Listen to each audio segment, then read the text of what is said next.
लोकसभा 2024 का चुनावी बिगुल तेजी से बज रहा है। सभी पार्टियां तेजी से जो है अपने प्रचार प्रसार में लगी हुई हैं। लोक लुभावने वादे किए जा रहे हैं और पूरी तरीके से आप देखेंगे, चाहे सोशल मीडिया हो, चाहे प्रिंट मीडिया हो, चाहे इलेक्ट्रॉनिक मीडिया हो, हर जगह पे जो है नेता लोग पहुंच रहे हैं। आज चुनावी खिचड़ी 2024 के इस द्वितीय एपिसोड में मैं बलवीर कश्यप आप सभी का हार्दिक स्वागत करता हूं। आज हमारे साथ हमारे मेहमान लखीमपुर खीरी के जिला अध्यक्ष रामपाल सिंह जी हैं।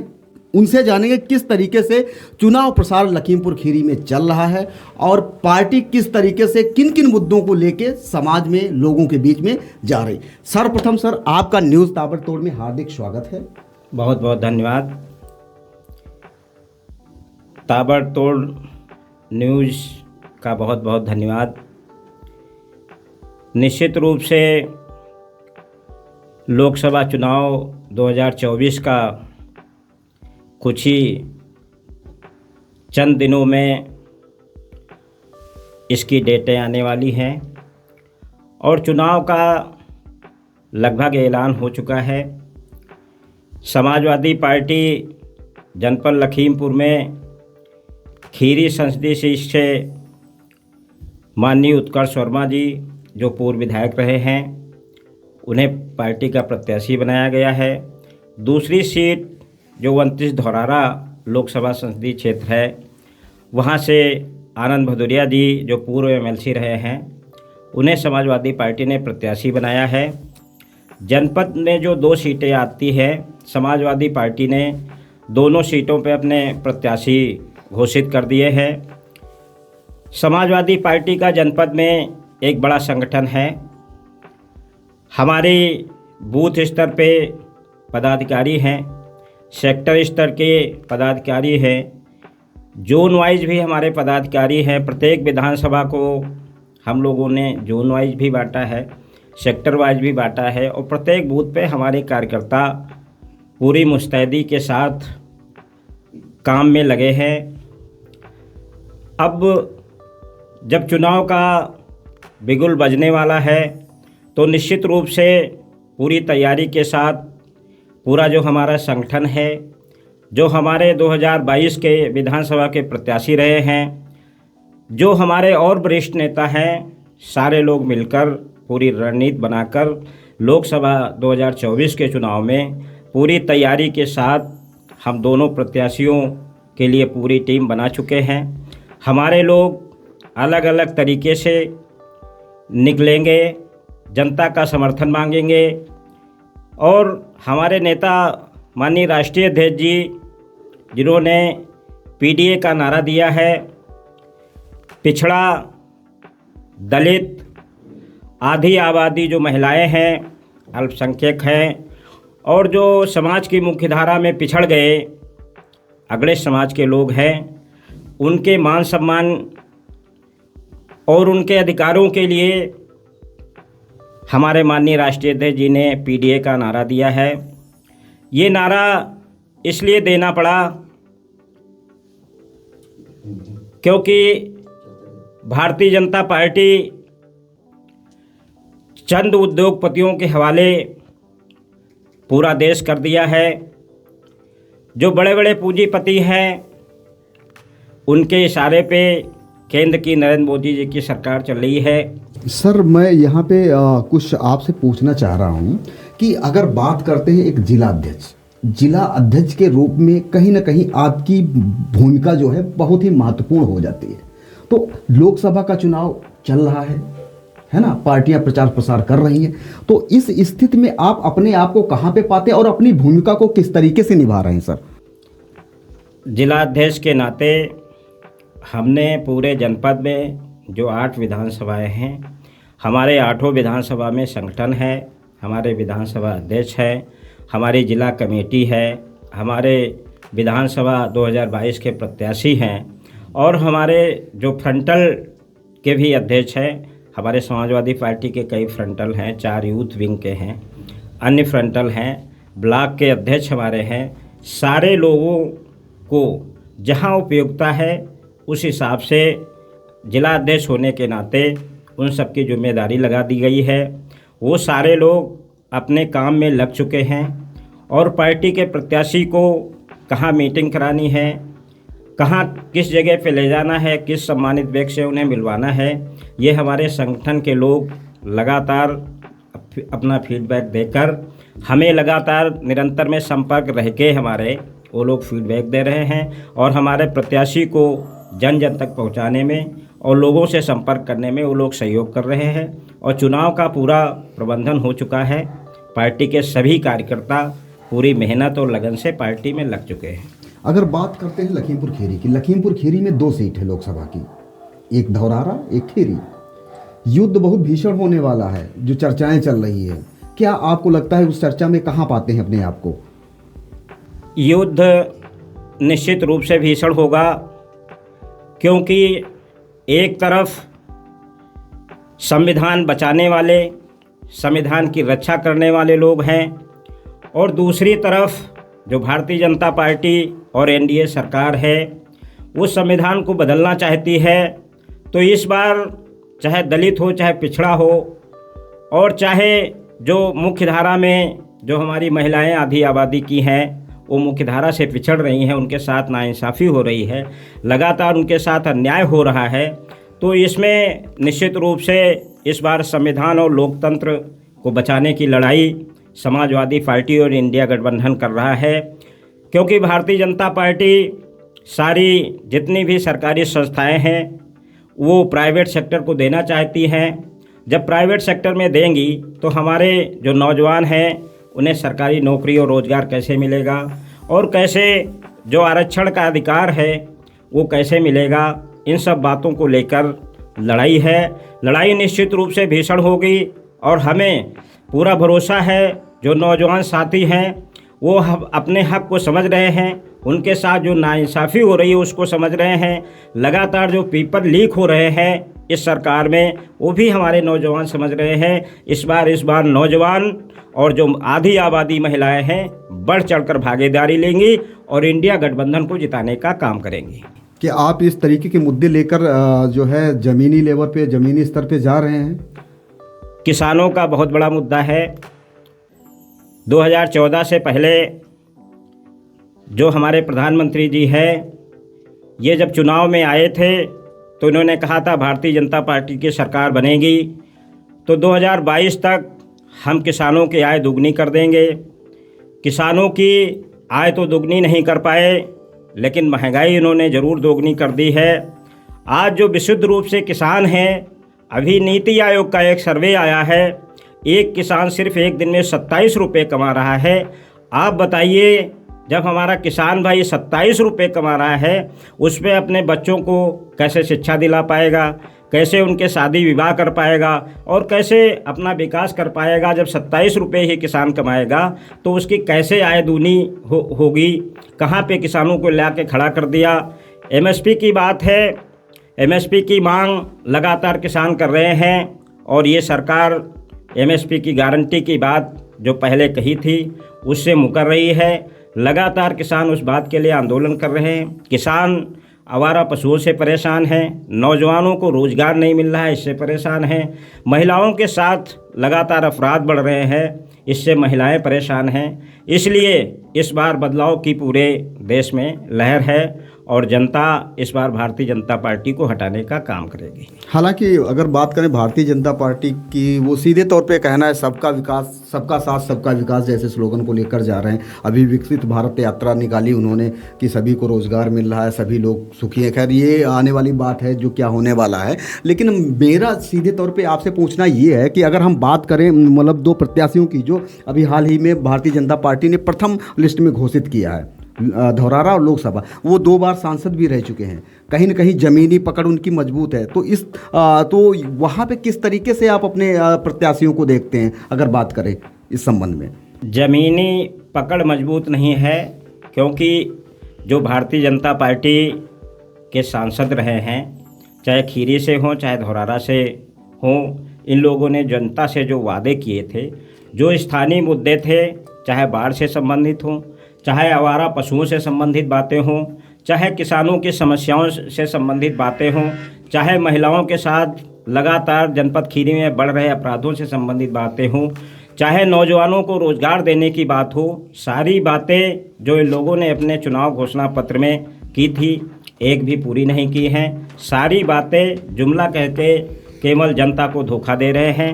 अब इनके 10 साल में इन लोगों को जनता ने समझ लिया है। खीरी की जनता और धौरारा की जनता इस बार पूरा मन बना चुकी है कि इस बार जो समाजवादी पार्टी के प्रत्याशी हैं उनको जिताने का काम करेगी। खैर, ये तो भविष्य की बात है, क्या होता है क्या नहीं होता। अगर बात करें आपकी पार्टी की, अभी एक कार्यक्रम चला रही पीडीए, पिछड़ा दलित अल्पसंख्यक, इस तरीके की पंचायतें पूरे उत्तर प्रदेश में आप लोग कर रहे हैं। क्या लगता है कि ये पंचायतों के सहारे नैया पार होने वाली है उत्तर प्रदेश में? देखिए, सबसे बड़ी आबादी प्रदेश में और देश में पीडीए की ही है। पिछड़े और दलित जो समाज की मुख्य धारा में पीछे हो गए हैं, उनकी लड़ाई लड़ने के लिए, उनके हक हकूक़ की लड़ाई लड़ने के लिए, उनके अधिकार कैसे सुरक्षित हो, कैसे उनको अपना अधिकार मिले, इसके लिए समाजवादी पार्टी और हमारे नेता श्री अखिलेश यादव जी निरंतर इस लड़ाई को पूरे प्रदेश में पीडीए जन पंचायत के माध्यम से हम लोग जन जन तक जा रहे हैं, गांव-गांव तक जा रहे हैं और लोगों को समझाने का काम कर रहे हैं कि भारतीय जनता पार्टी की सरकार केवल उद्योगपतियों को फ़ायदा पहुंचाने का काम कर रही है, ना किसानों की हितैषी है, ना नौजवानों की है। इसलिए इस बार पीडीए ही एनडीए को हराएगा और इंडिया गठबंधन की इस देश में सरकार बनेगी। सर, अगर बात करें भारतीय जनता पार्टी की, तो भारतीय जनता पार्टी का कहना है कि इस बार जो है 400 पार। यादव जी क्या सोचते हैं? ऐसा है, केवल कहने से नहीं होता है। 400 पार का नारा जो माननीय प्रधानमंत्री जी दे रहे हैं, अभी मैंने कल इनकी कैबिनेट की बैठक थी, उस बैठक में अगली सरकार के 100 दिन के कामों को लेकर अभी से ऐलान कर रहे हैं कि हमारी सरकार पुनः आएगी। जनता जनार्दन जिसको चाहती है, क्योंकि इस देश की जनता देवतुल्य है, वो जनता जिसको चाहती है उसको शिखर पे बिठाती है और जिसको चाहती है उसको ज़मीन पे ला देती है। जनता जनार्दन ने इस बार फैसला लिया है कि भारतीय जनता पार्टी को हटाकर इंडिया गठबंधन की सरकार बनाने का काम करेंगे और बदलाव की राजनीति निश्चित रूप से पूरे देश में शुरू हो चुकी है। यादव जी, कहीं आपको ये नहीं लगता कि अगर बात करें आपकी समाजवादी पार्टी की, दारा सिंह, कुछ नाम ऐसे हैं, मैं गिनाना चाहता हूँ आपको, दारा सिंह, स्वामी प्रसाद मौर्य, ओम प्रकाश राजभर, संजय सेठ, मनोज पांडे, ये सभी लोग जो है पार्टी को छोड़कर दूसरी पार्टी कहीं ना कहीं ज्वाइन कर लिए, अपनी पार्टी बना लिया। जैसे कि अगर बात करें स्वामी प्रसाद मौर्य की, उन्होंने राष्ट्रीय सोशलिस्ट समाज पार्टी बना ली। तो यादव जी, आपको क्या लगता है कि इनके जाने से पार्टी पे कुछ प्रभाव पड़ा है या पड़ेगा? दारा सिंह जी समाजवादी पार्टी छोड़कर गए थे, घोसी से चुनाव लड़े, जनता ने अपना फैसला सुनाया और वहाँ समाजवादी पार्टी के प्रत्याशी को भारी बहुमत से जिताने का काम किया था। जनता ने संदेश स्पष्ट रूप में दे दिया है, जो पार्टी के साथ जो लोग गद्दारी करते हैं और जो नेतृत्व के पीठ में छुरा भोंकने का काम करते हैं, निश्चित रूप से जनता उन्हें नकारने का काम कर रही है। पीडीए के जो पैरोकार थे, चाहे राजभर जी हो, वो भी कहते थे पिछड़ों को अपना और दलितों का अपना हक नहीं मिल रहा है, इसकी हम लड़ाई लड़ रहे हैं। 2022 के चुनाव जब विधानसभा के हो रहे थे, ओम प्रकाश राजभर जी सपा गठबंधन के साथ में थे और निश्चित रूप से समाजवादी पार्टी के वोटों की बदौलत उनके 6 विधायक बन गए थे। लोकसभा का चुनाव जहां तक जानकारी है 1 सीट पर लड़ने जा रहे हैं ओम प्रकाश राजभर जी। ओम प्रकाश राजभर जी को अभी राजभर जी का एक इंटरव्यू हुआ था सर, ओम प्रकाश राजभर जी का इंटरव्यू हुआ था, बातचीत हुई थी हमारी, तो वो तो बड़े बड़े मंचों से कह रहे कि 5 सीटें मिल रही हैं ओम प्रकाश राजभर जी को। नहीं, अभी तक जो मुझे जानकारी है जी, क्योंकि अभी 51 उत्तर प्रदेश में 51 सीटों में बीजेपी ने अपने प्रत्याशी घोषित किए हैं। और जहां तक मीडिया के माध्यम से मुझे जानकारी मिली है कि ओम प्रकाश राजभर जी को एक सीट भारतीय जनता पार्टी गठबंधन में अपने एनडीए में दे रही है। एक से अधिक का उनका कोई मतलब भी नहीं बनता है और उसी सीट पे उनको आकलन हो जाएगा कि समाजवादी पार्टी के साथ में अगर वो नए होते तो शायद उनका एक भी विधायक ना जीतता। 6 विधायक जो उनके बने हैं वो समाजवादी पार्टी कार्यकर्ताओं की बदौलत बने थे। बस संक्षिप्त में बोलिएगा सर कि उनके जाने से पार्टी पे कुछ प्रभाव पड़ा है? कोई प्रभाव नहीं पड़ा। हम आपको बता दें 2010 में जब यहाँ लखीमपुर खीरी की सीट और धौरारा की सीट में कांग्रेस के दोनों लोकसभा के सांसद जीत गए, हमारी पार्टी के कुछ बड़े नेता जिसमें पूर्व मंत्री स्वर्गीय श्री बंशीधर राज जी, पूर्व जिलाध्यक्ष और पूर्व एमएलसी स्वर्गीय श्री धीरेन्द्र बहादुर जी, पूर्व विधायक स्वर्गीय अरविंद गिरी जी, ये तीनों लोग कांग्रेस ज्वाइन कर लिए थे और उन्होंने कहा कि समाजवादी पार्टी का लखीमपुर से सफाया हो गया है। उसके बाद आप सभी लोगों ने देखा 2012 के चुनाव में प्रचंड बहुमत से समाजवादी पार्टी की सरकार बनी और जनपद में भी 4 विधायक हमारे चुनकर गए। उपचुनाव में 1 विधायक हमारे कृष्णपाल पटेल जी बने, तो उस समय हमारे 5 विधायक थे। इसलिए किसी के जाने से पार्टी पे कोई फ़र्क नहीं पड़ता और पार्टी आगे उभर कर आगे बढ़ी है। निश्चित रूप से इस बार भी लोकसभा के चुनाव में समाजवादी पार्टी उभर कर आएगी और समाजवादी पार्टी के गठबंधन से केंद्र में इंडिया की सरकार बनेगी। इस बात के लिए हम लोग आश्वस्त हैं।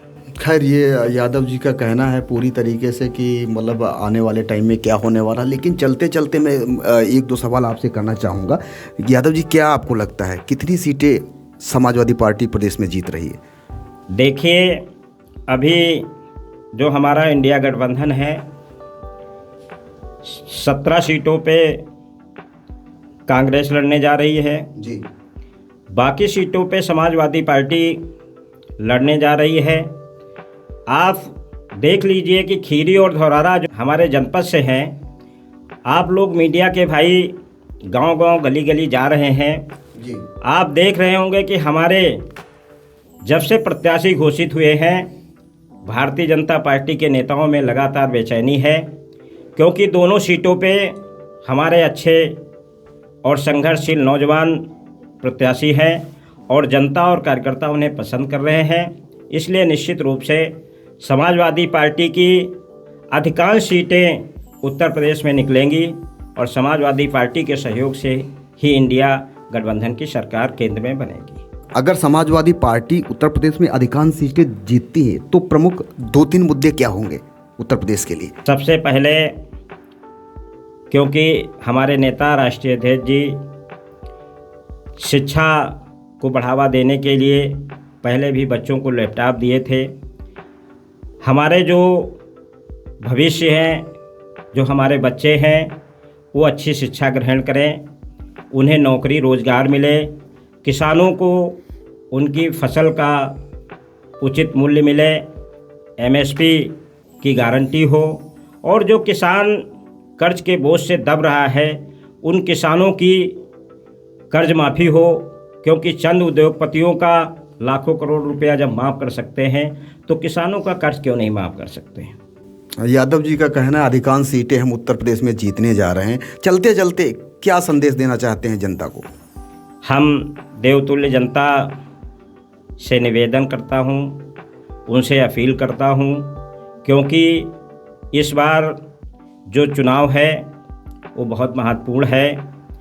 अगर संविधान को बचाना है, अगर लोकतंत्र को बचाना है और जो हमारे आने वाले जो युवा पीढ़ी है उनके अगर भविष्य को बचाना है, तो इस बार आप लोगों से मेरा निवेदन है कि समाजवादी पार्टी के प्रत्याशियों को, इंडिया गठबंधन के प्रत्याशियों को जिताने का काम करें।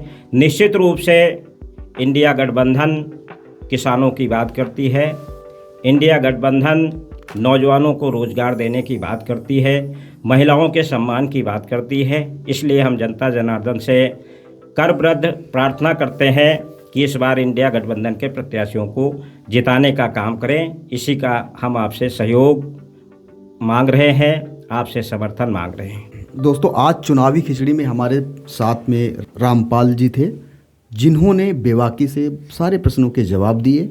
आपको आज की वीडियो कैसी लगी कमेंट बॉक्स में जाके अपनी राय जरूर दर्ज करें। वीडियो में बने रहने के लिए धन्यवाद। जय हिंद, जय भारत।